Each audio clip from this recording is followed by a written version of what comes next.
পিরোজপুর এলাকায় নির্বাচন করতে গিয়ে অন্তত 3 শতাধিক নির্বাচনী জনসভা করেছি।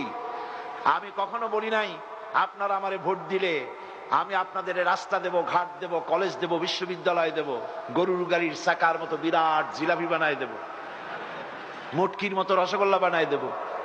এইসব আশারিয়া গল্প আর ওয়াদা করি নেই। ওয়াদা করেছি আপনারা যদি আমাকে ভোট দেন তাহলে 36টি বছর যে কোরআনের কারিমের কথা বাংলাদেশে এবং বাংলার বাইরে আল্লাহ পাক এ গোলামকে বলার তৌফিক দিয়েছেন, সেই কথাগুলি এবার পার্লামেন্টে বলতে চাই। আমার পিরোজপুরবাসী আমাকে ভোট দিয়েছেন, কষ্ট করেছেন, আমি তাদের জন্য কৃতজ্ঞ।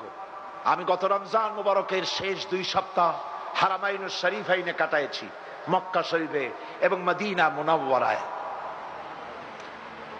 মক্কা শরীফ, মদিনা শরীফে আমি আল্লাহর কাছে দোয়া করেছি।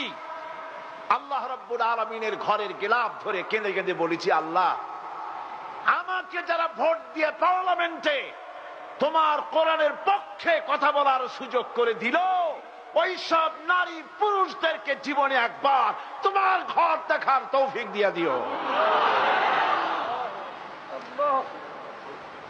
কথায় কথায় এলো। এবারও আমার হজের নিয়ত আছে, ইনশাআল্লাহ হজে যাব। কথায় কথায় এলো বলে বললাম।